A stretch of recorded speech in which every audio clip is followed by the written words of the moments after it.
اور ایک اور آیت جو میں نے آپ کو سنائی سورہ زمر کی آیت نمبر 53، بعض لوگوں پر کچھ مایوسی طاری ہو جاتی ہے، ہم اتنے عرصے سے گناہ کرتے چلے آ رہے ہیں، کیسے معافی ہو، کیسے ممکن ہے، کیسے چھٹکارا ملے گا؟ ایسے لوگوں کے لیے ان کے اطمینان کے لیے، ان کی دلجوئی کے لیے، ان کی تسلی کے لیے یہ آیت عظیم ترین آیات میں سے قرآن مجید۔ قل یا عبادی الذین اسرفوا علی انفسہم، اے نبی کہہ دیجئے اے میرے وہ بندو جنہوں نے اپنی جانوں پر ظلم کیا ہے، ظلم اٹھایا ہے، زیادتی کی۔ تم اگر گناہ کرتے رہے ہو تو اپنی جان پر ظلم کیا ہے، میرا تو کچھ نہیں بگاڑا۔ اللہ تو غنی ہے، اس کی تو سلطنت میں کوئی کمی نہیں آتی۔ ایک حدیث قدسی میں الفاظ آئے ہیں، میرے بندو اگر تم سب کے سب، اولکم و آخرکم و انسکم و جنکم، تمام انس و جن اور اولین سے لے کر آخرین تک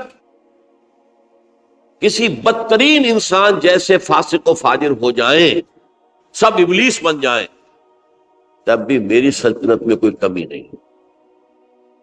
اور اگر تم سب کے سب اولین و آخرین اور انس اور جن سب مل کر جو متقی ترین انسان ہو سکتا ہے ویسے بن جاؤ، ابو بکر صدیق بن جاؤ، تب بھی میری سلطنت میں کوئی اضافہ نہیں۔ تو اللہ تعالیٰ کا تو کچھ بگڑتا نہیں ہے، انسان گناہ کرتا ہے تو اپنا نقصان۔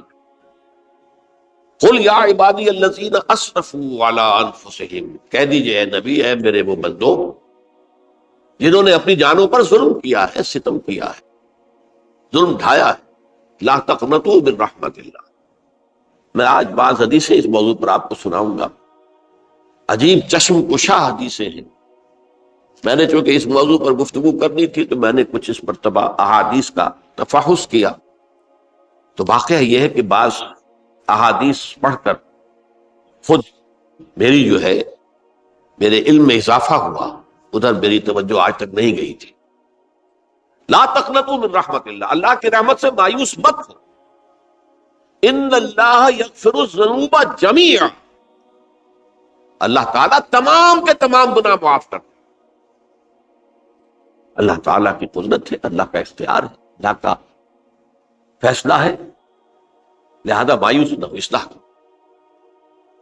احادیث تو میں بعد میں آپ کو سناؤں گا، اس سے پہلے اس کا فلسفہ سمجھ لیجئے اصل میں کیا ہے۔ دیکھیے، ایک ہے طبیعی اعمال، فزیکل، ان کا ہم دنیا میں اصول یہ دیکھتے ہیں کہ اس کے نتائج لازم اور ان سے چھٹکارا نہیں مل سکتا۔ آپ نے سنکھیا کھایا ہے تو مریں گے، چائے کھانے کے بعد آپ نے خودکشی کا ارادہ کیا، سنکھیا کھا لیا، اب چاہے آپ پر ندامت ہو، پشیمانی ہو، پریشانی ہو، توبہ کریں، آپ بچنے کا کوئی سوال نہیں، مرنا ہی مرنا۔ اتنا یہ کہ اللہ تعالیٰ جو ہے اپنی معجزانہ کسی قدرت سے اس عمل کا جو طبعی نتیجہ ہے اس کو نکلنے سے روک۔ آگ کی فطرت ہے کہ وہ جلاتی ہے، اللہ کے حکم کے تحت حضرت ابراہیم کو اس نے نہیں جلایا، یا نارو کونی بردن وسلام علی ابراہیم۔ لیکن یہ ہمیشہ نہیں ہوتا، یہ تو ایک دفعہ ہو گیا بس۔ اللہ جب چاہے اب بھی کر سکتا ہے، لیکن یہ روز روز نہیں ہوتا۔ روز روز جو بھی فزیکل لاز ہیں وہ چلتے ہیں، اگر وہ نہ چلے تو کوئی سائنس پاسبل ہی نہ ہو، کوئی ٹیکنالوجی ممکن ہی نہ ہو۔ یہ تو ان فزیکل کیمیکل لاز جو ہے ان کا دوام ہے کہ جس کی وجہ سے یہ ساری سائنس اور ٹیکنالوجی اب کہاں سے کہاں پہنچ رہی ہے کہ عروج آدم خاکی سے انجم سہمے جاتے ہیں کہ یہ ٹوٹا ہوا تارا کہیں وہی کامل نہ بن جائے۔ تو یہ توبہ جو ہے فزیکل اعمال میں مفید نہیں ہے، چاہے آپ پر یہ احساس میں کیا کر بیٹھا، کیا میں نے کیا، کیوں میں نے کھا لیا، یہ سب کیا، تو توبہ اثر کر۔ جو اخلاقی اعمال ہیں ان کا قانون یہ نہیں ہے۔ اخلاقی اعمال کے نتائج ختم ہو جاتے ہیں توبہ کے ساتھ۔ یہ ایک بہت بڑا قانون، بہت بڑا قانون۔ ایسا نہیں ہے کہ کسی گناہ سے انسان کی فطرت میں کوئی ایسی مستقل کجی واقع ہو جائے کہ جس کی اصلاح کی کوئی صورت ہی نہ ہو، یہ نہیں ہے۔ بڑے سے بڑے توبہ کرو، خلوص دل سے کرو، جو اس کے اصول ہیں، جو اس کے قواعد ہیں، جو اس کے ضوابط ہیں، جو اس کی شرائط ہیں، ان کو پورا کرو۔ تو بڑے سے بڑے اعمال، برے سے برے اعمال، میں حدیثیں آج آپ کو سناؤں گا، حیران، کیونکہ عام طور پر یہی ہوتا ہے کہ مواعظ میں چونکہ لوگوں کو اصلاح کی ترغیب دلانی ہوتی ہے، تو وہ جو انذار کا پہلو ہے اسے زیادہ نمایاں کیا ہے۔ اللہ کی طرف سے شدید ذو انتقام، اللہ انتقام دینے والا، اللہ سزا دینے والا ہے۔ لیکن یہ دوسرا پہلو جو ہے وہ بھی اپنی جگہ پر بہت اہمیت کا ہے کہ طبیعی اعمال کے نتائج اور عواقب اور اخلاقی اعمال کے نتائج و عواقب یہ ایک جیسے نہیں۔ اب اس معاملے میں تاریخ مذاہب عالم میں جو بہت بڑی غلطی ہوئی، تورات میں حضرت آدم اور حوا علیہ السلام سے جو غلطی اور خطا ہو گئی تھی، آپ اندازہ کیجئے کیا مقام اللہ نے عطا کیا تھا، سارے فرشتوں کو ان کے سامنے سجدہ کروا دیا تھا، اور ایک ہی حکم تو دیا تھا نا کہ اس درخت کے قریب نہ جانا، اور تو ابھی کوئی شریعت نہیں تھی، کوئی لمبے چوڑے احکام نہیں تھے، کھاؤ جہاں سے چاہو، اس ایک درخت کے پیچھے پاس نہ جانا، وَلَا تَقْرَبَا هَٰذِهِ الشَّجَرَةَ فَتَكُونَا مِنَ الظَّالِمِينَ۔ اور وہی کام کر بیٹھے حضرت آدم اور حضرت حوا علیہ السلام۔ کتنا بڑا ہوا، کتنا بڑا، لیکن قرآن نے وضاحت کر دی کہ آدم نے توبہ کی، اللہ نے معاف کر دی۔ اللہ تعالیٰ سے کلمات سیکھے، ندامت دل میں پیدا ہو گئی حضرت آدم، لیکن الفاظ نہیں تھے، کن الفاظ میں اللہ سے معافی مانگوں، مجھ سے خطا ہو گئی، بہت بڑی غلطی ہوئی، وہ الفاظ بھی اللہ نے سکھائے، فَتَلَقَّىٰ آدَمُ مِن رَبِّهِ كَلِمَاتٍ۔ یہ ہے جس میں کہ وہ علامہ اقبال کا ایک شعر ہے ان کے نوجوانی کے دور کا، جس پر میں بھول رہا ہوں کہ داغ دہلوی تھے یا کوئی اور تھے کہ جنہوں نے علامہ سے کہا تھا، میاں اس عمر میں اور یہ شعر، اس بڑی محفل میں بات آئی تھی کہ موتی سمجھ کے شان کریمی نے چن لیے قطرے جو تھے میرے عرق انفعال کے۔ انفعال کہتے ہیں عربی میں پشیمانی، شرمندگی، اور عام طور پر جب کسی انسان پر پشیمانی اور شرمندگی طاری ہوتی ہے تو پیشانی جو ہے اس پر کچھ پسینہ سا آتا ہے۔ تو قطرے جو تھے میرے عرق انفعال کے، موتی سمجھ کے شان کریمی نے چن لیے، اللہ کے نگاہ میں ان کی اتنی قیمت، ان کی اتنی وقت میرے بندے نے پشیمانی اختیار کی ہے، اپنے اس غلط کام کے اوپر اسے رنج اور افسوس ہو رہا ہے، تو اللہ کے نگاہ میں اس کی یہ عظمت ہے، یہ قدرت۔ تو اللہ تعالیٰ نے جب حضرت آدم کے دل میں وہ پشیمانی پیدا ہو گئی تو الفاظ نہیں تھے، کن الفاظ میں؟ ہم کہتے ہیں نا کہ مجھے سمجھ نہیں آ رہا کہ میں کس منہ سے آپ سے بات کروں، میری یہ حیثیت نہیں ہے، میں کن الفاظ میں اپنی جو ہے خطا کا اعتراف کروں۔ تو اللہ نے وہ کلمات خود سکھا دیے، فَتَلَقَّىٰ آدَمُ مِن رَبِّهِ كَلِمَاتٍ فَتَابَ عَلَيْهِ إِنَّهُ هُوَ التَّوَّابُ الرَّحِيمُ۔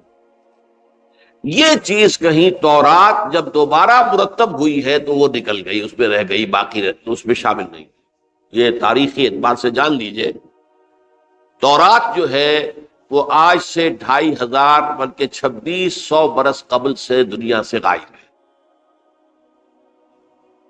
یہ تورات کا جو نسخہ تھا یروشلم میں 587 قبل مسیح میں، جب نبوکدنضر نے، شاید آج کل آپ دیکھ رہے ہوں کہ عراق کی جنگ میں عراق کے جو خاص ڈویژنز ہیں عراقیوں کے، ریپبلکن گارڈز کے، ان میں سے ایک کا نام جو ہے وہ نبوکدنضر ڈویژن ہے، ایک کا حمورابی ڈویژن ہے۔ حمورابی جو ہے عراق کا بہت پرانا بادشاہ تھا، اور تاریخ انسانی میں سب سے پہلا قانون اس نے مرتب کیا، حمورابی۔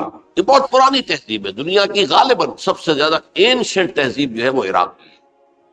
حضرت ابراہیم یہی پیدا ہوئے شہر ار میں۔ تو نبوکدنضر نے جب تباہ کیا تھا یروشلم کو، 6 لاکھ آدمیوں کو قتل کیا اور 6 لاکھ کو قیدی بنا کر لے گیا بیبیلونیا، بابل کا لفظ بھی آج کل آ رہا ہے۔ کسی زمانے میں وہ عظیم شہر تھا دنیا کا، وہ معمولی سا شہر رہ گیا ہے، نئے شہر بڑھ گئے۔ تو اس وقت سے اس نے جب یروشلم میں جو ہیکل سلیمانی حضرت سلیمان کی بنائی ہوئی مسجد تھی اس کو جب گرایا ہے، اس کے بعد سے وہیں پر وہ نسخہ رکھا ہوا تھا تھوڑا، پھر دنیا میں وہ نسخہ اب نہیں ہے۔ یہودیوں کا کہنا ہے کہ موجود ہے مسجد اقصی کے نیچے، وہ جب اس نے گرایا تھا تو جو نیچے تہخانے تھے وہ نہیں گرے تھے، وہ محفوظ رہتے، اوپر ملبہ آ گیا، اور وہیں پر وہ تورات اور وہ تابوت سکینہ جس میں حضرت موسیٰ کا عصا بھی رکھا ہوا ہے اور بہت سے وہ من اور سلوہ کے بھی کچھ نمونے رکھے ہوئے ہیں، وہ تابوت سکینہ اس کا قرآن مجید میں سورہ بقرہ میں ذکر ہے، وہ بھی موجود ہے، اور جو ربائی وہاں اس وقت تھے ان کے علماء، ان کی لاشیں بھی وہاں پڑی ہوئی ہیں، وہ جب ہم کھدائی کریں گے تو دنیا میں سامنے آ جائے۔ لیکن بہرحال اس وقت جو مجھے کہنا تھا وہ یہ کہ چونکہ اصل تورات اس وقت گم ہو گئی، 150 سال کے بعد اسے پھر یادداشتوں سے کچھ مرتب کیا گیا تو اس میں غلطیاں پیدا ہو، اب انسانی یادداشت کا معاملہ آ گیا۔ انہی میں سے ایک بڑی غلطی یہ ہوئی، اومیشن یہ ہوئی کہ حضرت آدم نے جو توبہ کی اور اللہ نے قبول فرما لیا، اس کا ذکر اس میں نہیں۔ اس سے نتیجہ عیسائیوں نے کیا اختیار کیا کہ وہ اوریجنل سن کہتے ہیں اسے، وہ جو ابتدائی گناہ تھا عظیم جو ہمارے جد امجد آدم سے سرزد ہوا تھا، اس گناہ کا اثر جو بھی بچہ نسل آدم میں پیدا ہوتا ہے وہ لے کر آتا ہے۔ یہ زمین و آسمان کا فرق ہے۔ اسلام کے نزدیک ہر بچہ جو پیدا ہوتا ہے وہ معصوم ہے، بلکہ مسلم ہے۔ کل مولود یولد علی الفطرہ، جو بھی بچہ پیدا ہوتا ہے وہ فطرت اسلام پر پیدا ہوتا ہے۔ فَأَبَوَاهُ يُهَوِّدَانِهِ أَوْ يُمَجِّسَانِهِ أَوْ يُنَصِّرَانِهِ، یہ تو والدین ہیں اس کے جو اسے مجوسی یا عیسائی یا یہودی بنا لیتے ہیں، ورنہ وہ تو مسلمان ہوتا ہے، فطرت کی کلین سلیٹ لے کر آتا ہے۔ عیسائیت کہتی ہے ہر انسان جو پیدا ہوتا ہے بنیادی طور پر گناہگار ہے، اپنے جد امجد کے گناہ کا بوجھ لے کر آ رہا ہے۔ اب اس کا علاج انہوں نے پھر کیا تجویز کیا، یہ ہے کہ ایک غلطی پر دوسری غلطی اور دوسری پر تیسری غلطی، خشت اول چون حد معمار کج، تاثریہ بھی ربط دیوار کج۔ اب اللہ نے جب دیکھا اب تو ہر بندہ جو ہے آدم کی اولاد کا بنیادی طور پر پیدائشی طور پر گناہ گار ہے، تو اب کیا کیا جائے؟ تو اللہ نے اپنا اکلوتا بیٹا، صلبی بیٹا مسیح یسوع اسے زمین پر بھیجا۔ یہ الفاظ میرے ہیں کہ اسے قربانی کا بکرا بنا کر اور ان سب کی طرف سے قبول کر لیا، گناہ گاروں کی طرف سے، کہ ان کے گناہ کا کفارہ ہو جائے گا جو عیسیٰ کو مانتے ہیں۔ یہ عقیدہ ہے عیسائیت۔ جڑ کیا ہے کہ گناہ ہو گیا تو گناہ کا اثر تو رہے گا۔ قرآن یہ کہتا نہیں، اللہ دھو دیتا ہے، تمہاری سیرت و کردار کے اوپر بھی جو داغ ہیں دھل جائیں گے، اور تمہارے نامہ اعمال میں جو دھبے ہیں وہ بھی دھل جائیں گے۔ توبہ کرو، توبوا الی اللہ توبۃ نصوحا، کرو وہ توبہ کے جو بالکل خلوص دل کے ساتھ ہو۔ اب میں ذرا آپ کو کچھ احادیث سنانا چاہتا ہوں۔ ایک طرح کا یہ تبشیر کا پہلو ہے آج ہماری گفتگو میں کہ جو نمایاں ہوگا۔ یہ بعض احادیث تو چھوٹی چھوٹی ہے اور یہ بہت مرتبہ میری گفتگو میں آ چکی ہے، صرف اس وقت حوالہ دے کر گزر جاؤں گا۔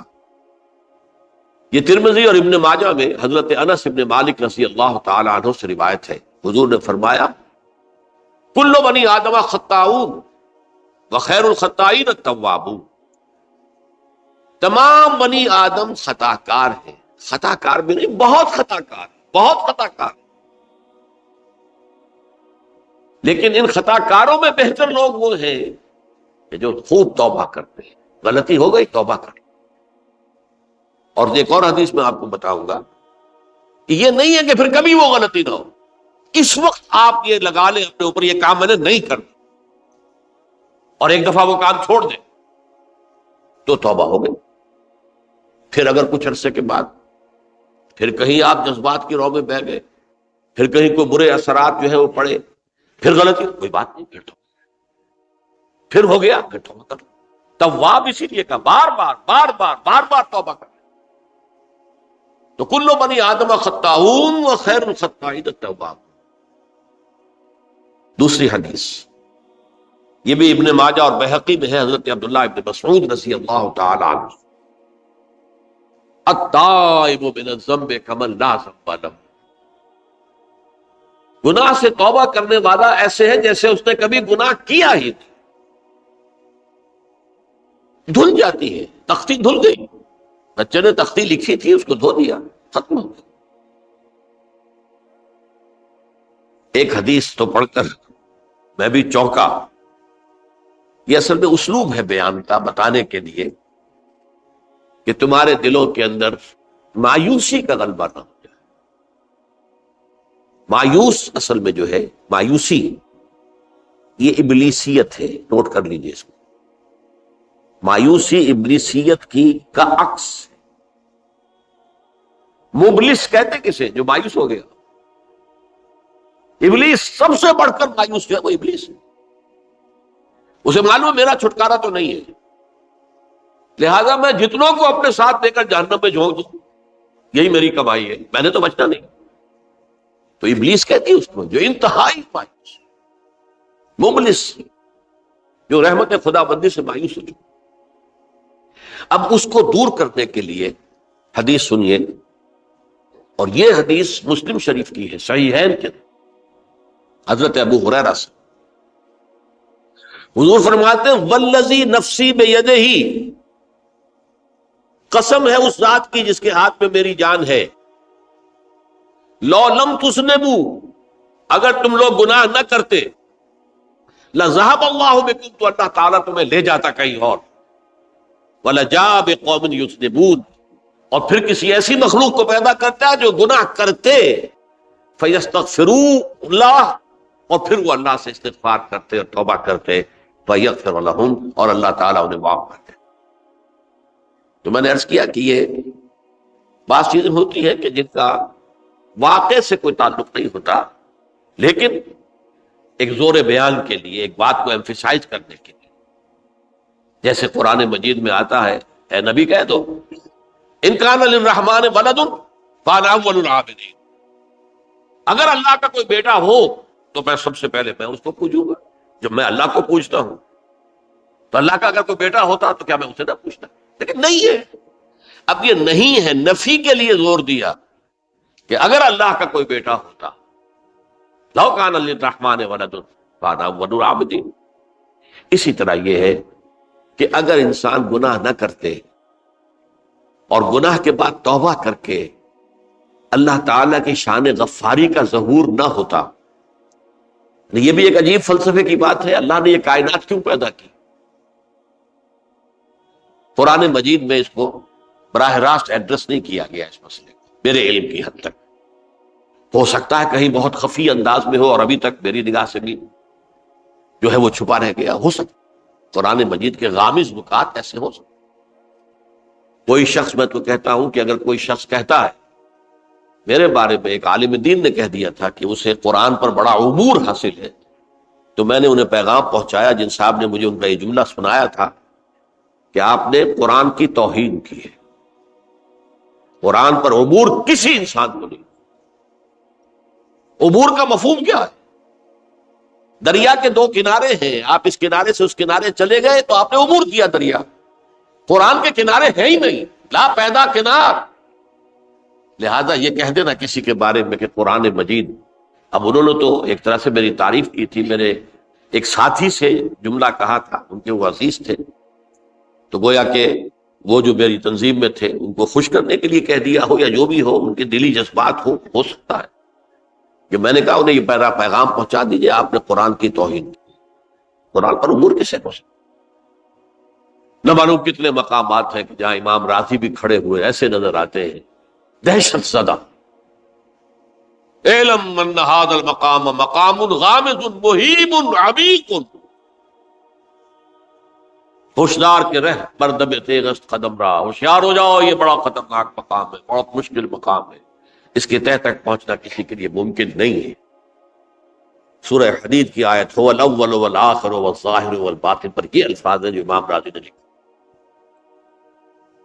تو اس لیے میں آپ سے عرض کر رہا ہوں کہ یہ کہنے کا انداز ہے، والذی نفسی بیدہ لو لم تذنبوا، اس ہستی کی قسم جس کے ہاتھ میں میری جان ہے، اگر تم گناہ نہ کرتے، تو میں عرض کر رہا تھا تو اللہ کی شان غفاری کیسے ظاہر ہوتی؟ اللہ نے کائنات کیوں پیدا کی؟ کنت کنزا مخفیا فاحببت ان اعرف فخلقت الخلق۔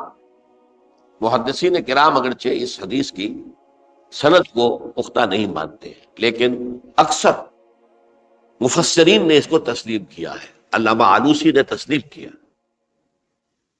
کہ میں ایک چھپے ہوئے خزانے کے مانند تھا۔ اب خزانہ کہیں پڑا ہے، اس کا کیا حاصل کیا ہے؟ وہ تو کہیں کھلے، کسی کے پاس جائے، کوئی اسے فائدہ اٹھائے، تب تو کوئی فائدہ ہوا نا۔ تو کن تو کنزا مخفیا، میرے اندر طاقت تھی، قوت تھی، خلاقی تھی، میری شان ساری میرے اندر ہی اندر تھی نا۔ کن تو کنزا مخفیا فاحببت ان اعرف، تو میں نے یہ چاہا کہ مجھے پہچانا جائے۔ فخلقت الخلق، تو میں نے خلق کی تخلیق کی۔ اب مجھے پہچانو اس کائنات کے ذریعے سے، یہ میری تخلیق ہے، آؤ دیکھو۔ ایک مصور اپنی تصویروں کی نمائش لگا، دیکھو میرے شاہکار، آؤ دیکھو، یہ میرے فن کے کمال کے نمونے، آؤ دیکھو۔ تو یہ ہے سب، دیکھو زمین آسمان، ان فی خلق السماوات والارض واختلاف اللیل والنہار والفلک التی تجری فی البحر بما ینفع الناس وما انزل اللہ من السماء من ماء فاحیا بہ الارض من بعد موتہا۔ یہ ساری آیات ہیں محترم، اور اسی لیے انسان کو پیدا کیا جس میں یہ فیکلٹی آف اپریسیشن، اللہ کے حسن و جمال و کمال کو پہچاننے کی صلاحیت ہے۔ ورنہ ظاہر بات ہے کہ یہ جمادات کیا پہچانیں گے اللہ، پہاڑ کیا پہچانے گا اللہ؟ اللہ کو پہچاننے کی صلاحیت انسان کو۔ تو یہ چونکہ ایک فلسفہ ہے باقاعدہ کہ اللہ نے تعالیٰ، اسی سے میں کہہ رہا ہوں اگر گناہ نہ ہوتا اور پھر توبہ نہ ہوتی اور میں اس کو معاف نہ کرتا تو میری شان غفاری کا ظہور کیسے ہوتا؟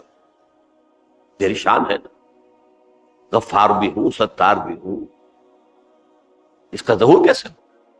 تو والذی نفسی بیدہ لو لم تذنبوا لذهب اللہ بکم ولجاء بقوم یذنبون فیستغفر اللہ فیغفر لهم۔ اگر تم لوگ گناہ نہ کرتے تو اللہ تمہیں ختم کر کے کوئی اور ایسی مخلوق پیدا کرتا کہ جو گناہ کرے اور پھر وہ توبہ کرے اور اللہ اسے معاف۔ اسی سے ملتی جلتی ایک حدیث ہے، یہ امام احمد اور امام بہقی لائے ہیں، اور اس کے راوی حضرت علی ہے رضی اللہ تعالی عنہ۔ ان اللہ یحب العبد المؤمن المفتن التواب،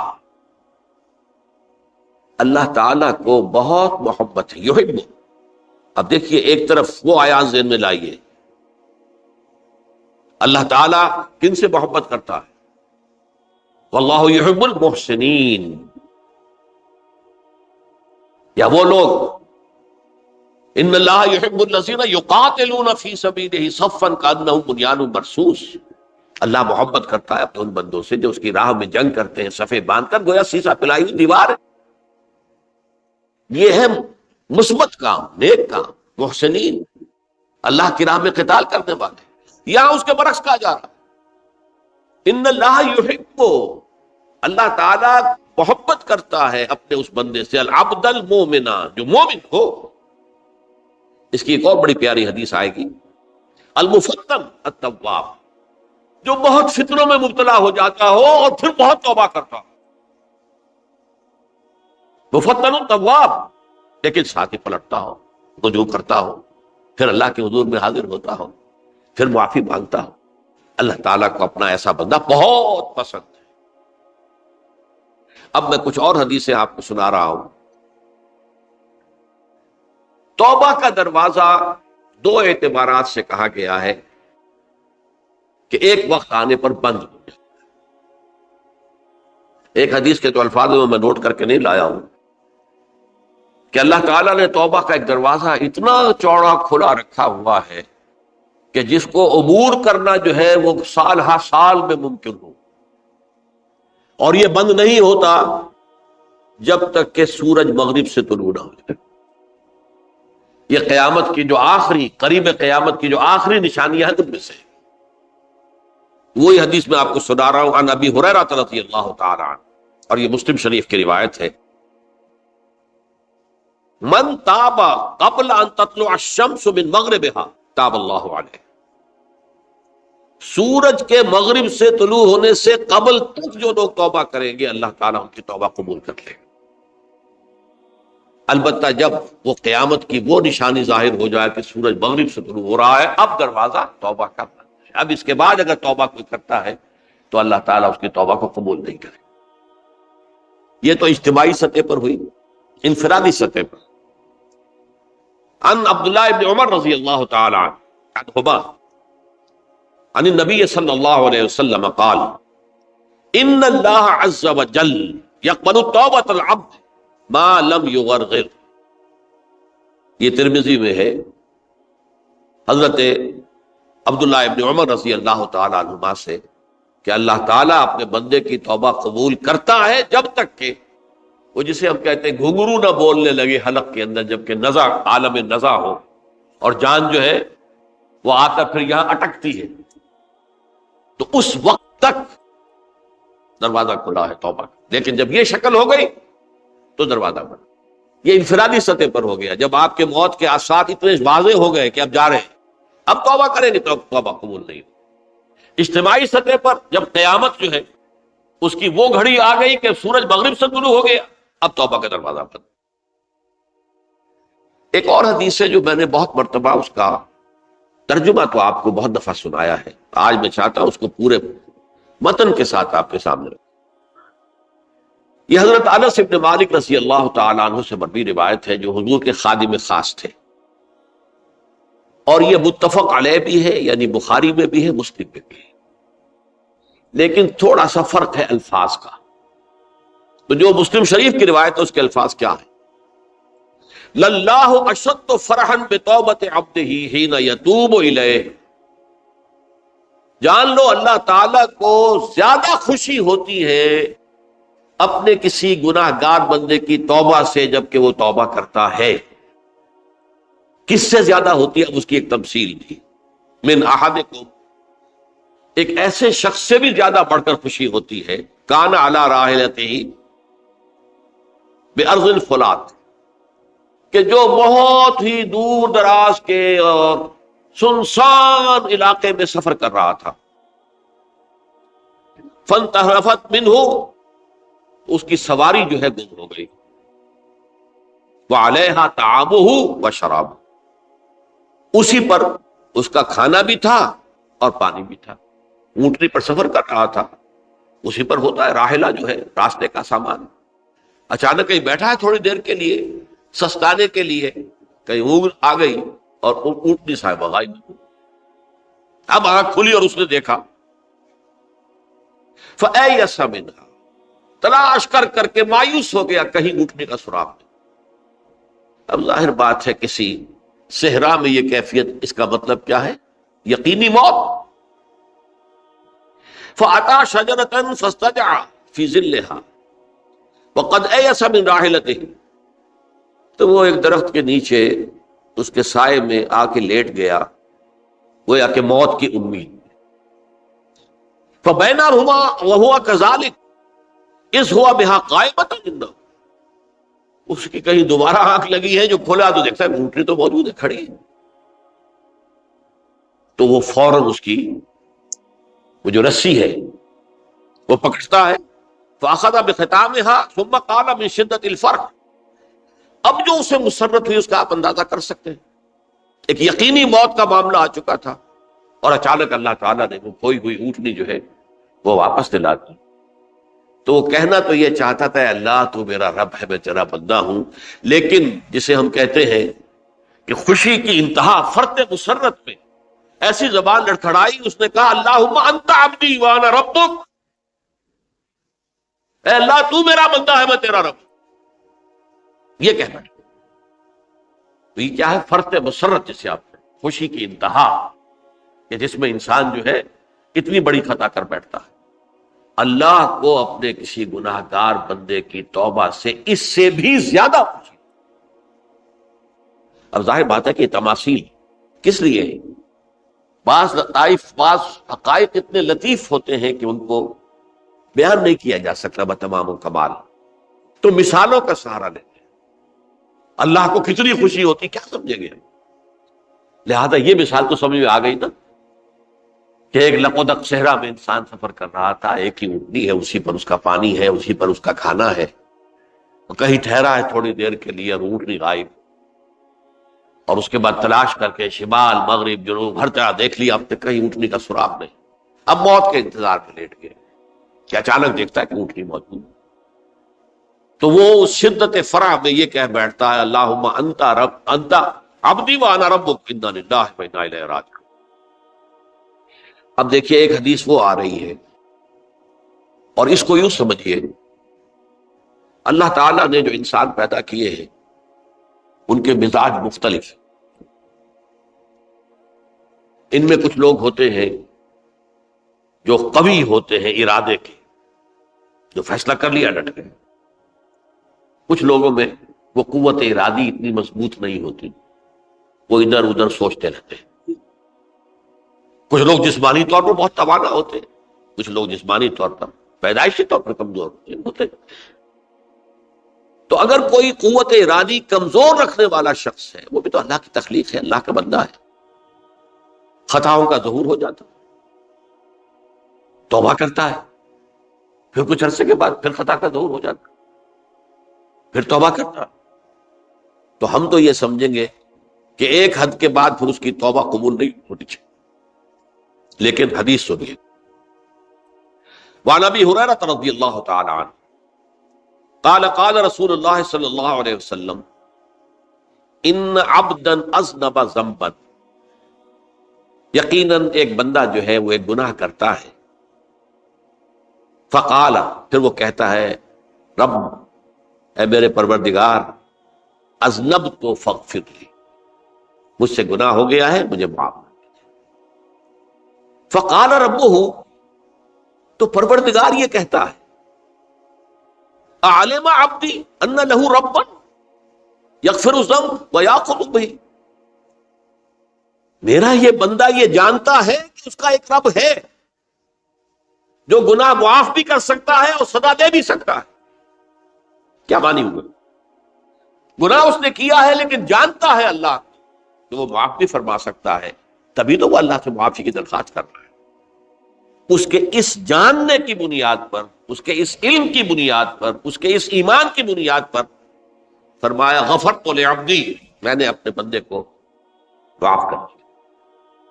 ثم مکث ما شاء اللہ، پھر وقت گزرا جتنا کہ اللہ نے چاہا، ثم اذنب ذنبا، پھر اس سے گناہ ہو گیا، فقال رب اذنبت ذنبا فاغفر، پھر کہتا ہے پروردگار مجھ سے گناہ ہو گیا، پھر مجھے معاف فرما دے۔ فقال ربہ، اللہ فرماتا ہے عالم عبدی ان لہ ربا یغفر الذنب ویاخذ بہ، میرا بندہ ہے نا جو جانتا ہے کہ اس کا ایک رب ہے، ایمان باللہ اس کے اندر ہے، تبھی تو پکار رہا ہے، اور یہ بھی جانتا ہے کہ وہ گناہ معاف بھی کر سکتا ہے اور چاہے تو پکڑ بھی سکتا ہے، سزا بھی دے سکتا ہے۔ تو فرمایا، اللہ تعالیٰ فرماتے ہیں میں نے فرمایا کہ میں نے معاف کر دیا۔ ثم مکث ما شاء اللہ، پھر ایک عرصہ گزرا اس کے بعد، ثم اذنب ذنبا، پھر اس نے گناہ کیا، قال رب اذنبت ذنبا آخر، اس نے کہا پروردگار میں نے تو پھر ایک اور گناہ کر دیا، فاغفر لی، مجھے بخش دے۔ فقال اعلم عبدی ان لہ ربا یغفر الذنب ویاخذ بہ، میرا بندہ جانتا ہے نا کہ اس کا ایک رب ہے جسے وہ پکار رہا ہے، اور وہ جانتا ہے کہ اسے اختیار حاصل ہے کہ چاہے تو بخش دے اور چاہے تو پکڑ دے۔ اس کے اس علم، اس ایمان کی بنیاد پر میں نے اسے معاف کر دیا۔ ایک اور حدیث، میں نے چونکہ اس گفتگو کے لیے ان احادیث کا تفحص کیا ہے، یہ تو بہت ہیں حدیثیں، میں نے ان میں سے کچھ چنی ہے۔ ہمارے بعض واعظ ناصح وہ بھی کسی شخص کو روکتے رہے، برائیوں سے روکتے رہے، نہیں رکتا، تو کہیں غصے میں آ کے اللہ تجھے کبھی معاف نہیں کرے۔ یہ کتنا بڑا جرم ہے، اس کا اندازہ کیجئے اس حدیث سے۔ تم میرے بندے کو میری رحمت سے مایوس کر رہے، کتنا بڑا جرم ہے، اس کا اندازہ کیجئے۔ یہ مسلم شریف کی روایت ہے عن جندب، حضرت جندب رضی اللہ تعالی عنہ سے، ان رسول اللہ صلی اللہ علیہ وسلم حدث، کہ اللہ کے رسول صلی اللہ علیہ وسلم نے ایک واقعہ بیان کیا، ان رجلا قال، کہ ایک شخص نے یہ کہا، واللہ لا یغفر اللہ لفلان، کہ خدا کی قسم اللہ تعالیٰ فلاں شخص کو کبھی معاف نہیں کرے، وَأَنَّ اللَّهَ تَعَالَى قَالَ، اس پر اللہ تعالیٰ نے یہ فرمایا، مَنْ ذَا الَّذِي يَتَعَالَّىٰ عَلَيَّ، یہ کون ہے جو میرے اوپر حکومت کرنے والا آ گیا، جو میری طرف سے حکم لگا رہا کہ میں کبھی معاف نہیں کروں گا۔ مَنْ ذَا الَّذِي، کون ہے وہ شخص، الَّذِي يَتَعَالَّىٰ عَلَيَّ اَنِّي لَا أَغْفِرُ لِفُلَانٍ، کہ میں فلاں شخص کو کبھی معاف نہیں کروں گا، قد غفرت لفلان، اس کو تو میں نے معاف کر دیا، وَأَحْبَطْتُ عَمَلَهُ، اس شخص کے تمام اعمال میں نے ضائع کر دیے کہ تم نے میرے بندے کو مایوس کیا۔ یہ ہے جرم کی انتہا۔ تو توبہ کی دعوت دیتے رہو، توبہ کے لیے لوگوں کو آمادہ کرتے رہو، توبہ جو ہے اس کے لیے ترغیب دیتے رہو، اللہ تعالیٰ معاف فرمانے والا۔ اب آخری حدیث سنا رہا ہوں، یہ تو بہت ہی عجیب حدیث ہے اور متفق علیہ، یہ بخاری اور مسلم دونوں میں۔ حضرت ابو سعید الخدری رضی اللہ تعالی عنہ جو ہے اس کے راوی، حضور نے فرمایا، کانا فی من کانا قبلکم رجل قتل 99 نفسا، تم سے پہلے جو امت تھی بنی اسرائیل، ان کا ذکر ہے، اس میں ایک آدمی ایسا تھا جس نے 99 قتل کیے تھے۔ اب آپ اندازہ کیجئے کتنا بڑا گناہ کبیرہ ہے قتل۔ قرآن مجید میں آتا ہے فَكَأَنَّمَا قَتَلَ النَّاسَ جَمِيعًا، اگر ایک انسان کو بھی ناحق قتل کر دیا گیا تو یہ ایسی ہے گویا کہ اس نے پوری نوع انسانی کو قتل کر دیا، اس نے 99 قتل کی۔ فَهَلْ لَهُ مِن تَوْبَةٍ، پھر اس کے بعد یہ ہوا کہ اس کے اندر توبہ کا جذبہ پیدا ہوا۔ فَسَأَلَ عَنْ أَعْلَمِ أَهْلِ الْأَرْضِ، تو اس نے پھر سوال کیا، لوگوں سے پوچھا کہ زمین میں رہنے والوں میں کون سب سے بڑا عالم ہے۔ فَدُلَّ عَلَىٰ رَاهِبٍ، تو اسے بتایا گیا فلاں راہب فلاں جگہ پر ہے، وہ بہت نیک ہے، بڑا عالم ہے۔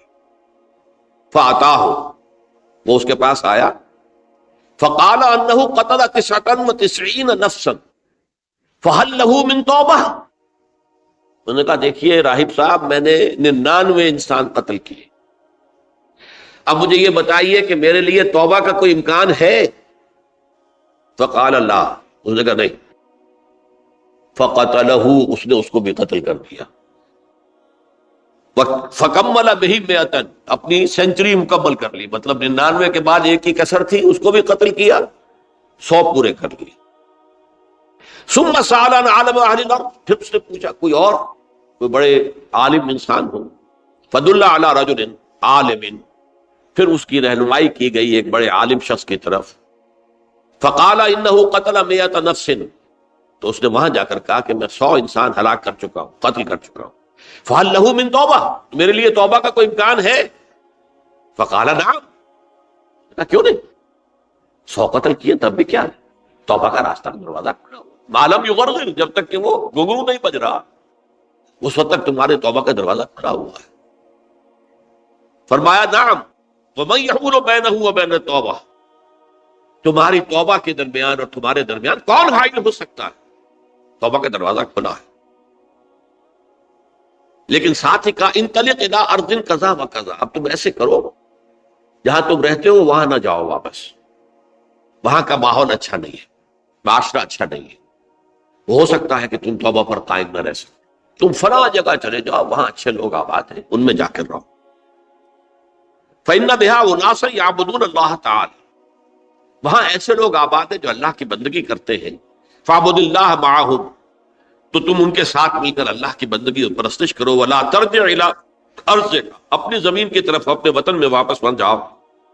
فإنها ارض سوء، وہ بری جگہ ہے۔ فانطلقا، تو وہ چل پڑا، ہجرت کر رہا ہے، اس جگہ جا رہا ہے جہاں کا راہب نے بتایا تھا۔ حتی اذا نصف الطریق، جب آدھا راستہ اس نے پورا کر لیا، اتاہ الموت، موت آ، فاختصمت فیہ ملائکۃ الرحمت و ملائکۃ العذاب. اب وہ جہنم کے فرشتے بھی آ گئے اس کی جان قبض کرنے کو، اور جنت کے بھی آ گئے.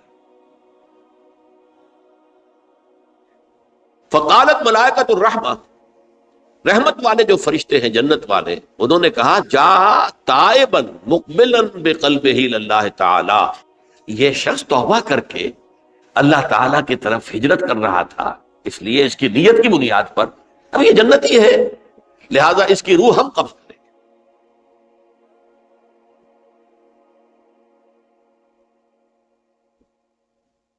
وقالت الملائکۃ العذاب، اور وہ جو عذاب والے فرشتے ہیں وہ کہیں گے انہ لم یعمل خیرا قط، تو نے توبہ کے بعد کوئی نیک عمل تو کیا ہی نہیں، تو کس بنیاد پر اس کو تم جنت میں لے جاؤ، اس کو تو دوزخ میں جانا چاہیے. فاتاہ ملک فی صورت آدمی، تو ان کے پاس اللہ نے ایک اور فرشتے کو بھیج دیا آدمی انسانی شکل کے اندر. فجعلوا بینہم، تو ان فرشتوں نے کہا بھائی ہمارا فیصلہ کرا دو، اس کی روح ہم لینا چاہتے ہیں یا ہم لینا چاہتے ہیں. انہیں حکم بنا دیا. فقال قیسوا ما بین الارضین فإلی ایتہما کان اقرب، کہ تم فاصلہ ناپ لو جہاں سے وہ چلا ہے اور جہاں جا رہا تھا اور یہاں اس کی موت ہو رہی ہے، تو کون سا فاصلہ زیادہ ہے. جب ناپا گیا، بلکہ ایک حدیث میں آتا ہے کہ اس پر اللہ نے زمین کو جو ہے حکم دے دیا، ایک طرف والی زمین تو سکڑ جا، دوسری والی جو ہے تو پھیل جا، تاکہ وہ جو جدھر جو جا رہا تھا وہ زیادہ قریب ہو جائے بنسبت اس کے کہ جہاں سے چلا تھا. تو اس فیصلے پر پھر جو فرشتے تھے جو کہ رحمت کے فرشتے تھے وہ اس بندے کو لے گئے جنت سے. یہ ہے توبہ کی عظمت اور اس کی تاثیر. اب آئیے اجتماعی توبہ کا طریقہ کار جو میں نے بہرحال بیان کیا ہے. پہلے افراد توبہ کریں اور صحیح توبہ کریں. صحیح توبہ کیا ہے؟ ہماری زندگیوں میں کوئی حرام شے ہے فوراً نکال باہر. ہماری معاشرت میں اور اس معاشرے میں رہتے ہوئے جو قانون ہے جس کے ہم پابند ہیں، ہم کسی زانی کو رجم نہیں کر سکتے، ناممکن ہے، یہ تو قانون ہی بنے گا تب ہوگا. ہم کسی چور کا ہاتھ نہیں کاٹ سکتے، تو قانون بنے گا تو ہوگا. تو ہم جن چیزوں پر عمل نہیں کر سکتے قانوناً، ان کے علاوہ باقی پوری شریعت جس پر عمل کیا جا سکتا اس پر عمل پیرا. سود میں بند نہیں کر سکتا، بینکوں کو میں آگ نہیں لگا سکتا، اور بینکوں کو آگ لگا دیں گے تبھی سود تو ختم نہیں ہوگا. لیکن یہ تو کر سکتا ہوں نا کہ براہ راست سود میں ملوث نہ ہوں، سود پر قرضہ لے کر اپنا کاروبار نہ چمکاؤں نہ بڑھاؤں، سود پر قرضہ لے کر اپنے مکان نہ اونچا کروں، یہ تو کر سکتا ہوں. تو کم سے کم جو ڈائریکٹ کسی نے قانون نہیں بنایا کہ لازم ہے آپ پر کہ آپ سودی قرضہ لیں اور اپنی بلڈنگ عالی شان بنا دیں، کسی نے نہیں کیا. یہ اگر کر رہے تو آپ مجرم ہیں. آپ کے معاشرے میں کوئی قانون نہیں بنا کہ پردہ ختم، برقع حرام. مصر یہ ترکی میں تو کر دیا گیا برقع حرام. وہاں تو سر کو اوپر جو ہے ڈھانپنا جو ہے، سکارف لینا بھی ممنوع ہے. یہاں تو نہیں ہے. پھر یہاں جنہوں نے چھوڑا ہے مجرم خود ہے. یہاں تو اللہ کا شکر ہے کوئی ایسا مصطفیٰ کمال پیدا آج تک نہیں ہوا ہے کہ جس نے ان چیزوں کا حکم دیا. ہاں ترغیب ہے ذرائع ابلاغ کے ذریعے سے، فحاشی ہے، اریانی ہے، لیکن چوز آپ خود کرتے ہیں، فیصلے کا اختیار آپ کا آپ کا. تو جن چیزوں کے اندر بھی گناہ سے بچنے کا امکان ہے اس کو عملاً ترک کیا جائے. اور نمبر 2، عزم مصمم کر لیا جائے کہ اللہ اب بقیہ زندگی جتنی بھی ہے اس میں اپنی توانائیاں، اپنی قوتیں، اپنی صلاحیتیں صرف کروں گا تیرے دین کی تبلیغ اور تیرے دین کے قائم کرنے کی جدوجہد. عزم مصمم. یہ لوگ اگر 14 کروڑ میں 14 لاکھ بھی ہو جائیں، بہرحال 2-4 کی توبہ کرنے سے ملک کی قسمت نہیں بدلتی. معتدل تعداد کے اندر جو ہے یہ لوگ اگر ایسے ہو جائیں اور پھر یہ کہ وہ مل کر اگر زور لگائیں تو واقعتاً اس ملک کے اندر شریعت اسلامی کا نفاذ ہو سکتا ہے، اللہ کا نظام قائم کیا جا سکتا ہے. یہ ملک بنایا اسی لیے گیا تھا. تو یہ توبہ کا جو ہے اجتماعی توبہ کا یہ پوری تفصیل تو میں بارہا بیان کر چکا ہوں. آج جو میں نے کہا تھا کہ ایک بات کی طرف میرا ذہن حالیہ منتقل ہوا ہے، اس سے پہلے نہیں ہوا. یہ توبہ کرنے والے لوگ جب تک 14 لاکھ نہیں ہیں، 1400 ہی ہوں، لیکن یہ اگر دعا کریں گے اللہ تعالیٰ کے خلوص کے ساتھ تو ان کی دعا قبول ہوگی. دعا بہت بڑی شے. الدعاء مخ العبادہ. ٹھیک ہے، بڑا لمبا راستہ لگتا ہے یہ کہ 14 لاکھ انسان توبہ کرے یا 2 لاکھ یا 3 لاکھ انسان توبہ کرے، صحیح معنی میں توبہ کرے، اور پھر وہ جمع ہو، ایک طاقت بنے، تن من دھن لگانے کے لیے، جانے دینے کے لیے تیار ہو جائے. تو لگتا ہے یہ کہ کافی لمبا ہے کہ دراز و دور دیدم رہو رسم پارسائی. یہ تو بڑا لمبا راستہ ہے. اسی سے لوگ کہتے ہیں کہ پھر کیا حل ہوا؟ یہ تو حل جو ہے تو کوئی عملی حل تو نہیں ہوا. اس میں میرا ذہن منتقل ہوا ہے دعا. اجیب دعوت الداعی اذا دعان امن یجیب المضطر اذا دعاہ. بھلا وہ کون ہے جو کسی مضطر کسے کہتے ہیں؟ ایک شخص نہایت پریشان حال ہو گیا ہو، نہایت پریشان حال، اور میں اللہ کو پکارے، پروردگار تو میری دستگیری فرما. اللہ کسی اور طرف مجھے کوئی توقع نہیں رہی، کوئی نہیں رہا جس سے مجھے کوئی امید. یہ مضطر اضطرار کی حالت میں آ کر جب بالکل بے چین ہو کر اللہ کو پکارتا ہے تو اللہ اس کی دعا قبول کرتا ہے. اور دعا کی حد یہاں تک بھی آتے ہیں الفاظ کہ لا یرد البلاء قضاء الا بالدعاء. تقدیر الہی کو بھی اس لیے 2 حصوں میں تقسیم کیا گیا. تقدیر مبرم، ایک تو اللہ کا وہ فیصلہ ہے جو ٹل نہیں سکتا کسی صورت میں. ایک تقدیر معلق ہوتی ہے تو صحیح اللہ کا فیصلہ، لیکن اس میں تبدیلی ہو سکتی ہے.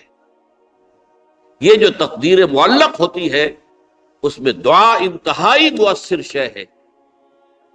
لا يرد البلاء الا لا يرد القضاء الا بالدعاء. قضا جو ہے وہ نہیں بدل سکتی سوائے دعا. اس دعا کی تو کم سے کم ہم منادی کریں، لیکن پہلے شرط وہی ہے، ورنہ وہ دعا نہیں ہے، ورنہ وہ توبہ نہیں ہے. توبہ صحیح ہو، حرام سے اپنے وجود کو، اپنے گھر کو پاک کریں، اس کے بغیر کچھ نہیں. اس کے بغیر تو جیسے کہ کہا گیا سورہ مائدہ میں قل یا اہل الکتاب لستم علی شیء حتی تقیموا التوراۃ والانجیل. اے نبی ان سے کہہ دیجئے، اے اہل کتاب تمہاری کوئی حیثیت اللہ کی نگاہوں میں نہیں ہے، تمہاری کوئی دعا اللہ کے ہاں قابل پذیرائی نہیں ہے جب تک کہ تم تورات اور انجیل کو قائم نہیں. لہذا دعائیں تو نہ بنو. 30 لاکھ آدمی جو ہے حج کے موقع پر کیسی کیسی دعائیں مانگتے ہیں. کہاں جا رہی ہیں دعائیں؟ کہاں ہیں ان کی قبولیت؟ یا آسان توبہ صحیح ہو. اور توبہ کے بارے میں آج میں نے امکانی حد تک آپ کے سامنے آج ترغیب و تشویق کا پہلو رکھا ہے. مایوسی، اس کو کہا بھی جاتا ہے مایوسی کفر ہے. اور میں نے آپ سے کہا آج لا تقنطوا من رحمت اللہ ان اللہ یغفر الذنوب جميعا. 99 قتل کیے ہوں، 100 قتل کیے ہوں، تب بھی توبہ کرو گے تو اللہ توبہ قبول فرمائے. اور کس شان کے ساتھ قبول فرمائے گا اس حدیث کے اندر آیا، متفق علیہ حدیث صحیح بخاری اور صحیح مسلم کے اندر ہے. تو اگر ہم اس توبہ کی منادی کریں نمبر 1، اور جو لوگ توبہ کریں صحیح معنی میں، ایک طرف تو وہ جد و جہد شروع کر دیں اللہ کے دین کے قائم کرنے کی جد و جہد، اس میں پیچھے نہ رہے، لیکن اس اسنا میں جو دعائیں وہ کریں گے، اللہ تو نے یہ ملک ہمیں عطا کیا تھا، ہم نے اپنے زور بازو سے اسے نہیں حاصل، یہ سلطنت خدا داد پاکستان، اور اے اللہ اے خاصان رسول وقت دعا ہے، امت میں تیری آنکھ یا جب وقت پڑا ہے. میں اپنے احساسات جو ہیں آپ کے سامنے الفاظ میں بیان نہیں کر سکتا. یہ جب یروشلم کی تباہی ہوئی تھی جس کا میں نے ذکر کیا ہے، 6 لاکھ انسان قتل ہوئے تھے، اور 6 لاکھ کو نبوکدنضر جو تھا وہ ہانک کر بھیڑوں بکریوں کی طرح بیبیلونیا لے گیا تھا. اس سے پہلے کتنے ہی نبی اہل کتاب کے وہ کہتے رہے تھے کہ ہوش کرو، توبہ کر لو، بلکہ ایک جگہ کے الفاظ یہ ہیں درخت کی جڑ پر کلہاڑا رکھا جا چکا ہے، اب بھی ہوش میں آ جاؤ، ہوش میں نہیں کر۔ دنیا پرستی، جو بھی ان کے نفس پرستی جو بھی ان کے اوپر مسلط ہو چکی تھی، اس نے انہیں توبہ نہیں کر، تباہی اور بربادی ہو گئی۔ آج ہماری نگاہوں کے سامنے عراق کے ساتھ کیا ہو، بغیر اس کے کہ کوئی جرم ہو، بغیر اس کے ہم تو بڑے بڑے جرم کر چکے ہیں ان کی نگاہ میں۔ نان پرولیفریشن ٹریٹی جو ہے اس کے خلاف ہمارا عمل جا رہا ہے پوری دنیا کے اندر۔ ان کا کہ ہم اس کو ایٹمی صلاحیت کو نہیں پھیلنے دیں گے۔ وہ ایک خاص وقت میں افغانستان میں انہیں ہماری ضرورت تھی، اپنے اصل دشمن یو ایس ایس آر، اپنے مقابل کی طاقت کو ختم کرنے کے لیے۔ اس وقت انہوں نے اپنا منہ جو ہے پھیر لیا تھا، نہیں دیکھا تھا، اور ہمارے ہاں اللہ کی یہ رحمت آ گئی کہ ایٹمک صلاحیت بھی حاصل ہوئی۔ اور پوری دنیا میں شاہ عبداللہ نے کہا تھا، پرنس عبداللہ نے، کہ یہ آپ کا نہیں ہے، یہ جو نواز شریف صاحب سے جب اس کا ہم نے دھماکہ کیا، یہ بم آپ کا نہیں ہے، یہ پوری امت مسلمہ کا بم ہے۔ کیسے یہ برداشت کر سکتے ہیں یہودی اور یہودیوں کے اعلی کار عیسائی، خاص طور پر Protestants, west white Anglo Saxon Protestants?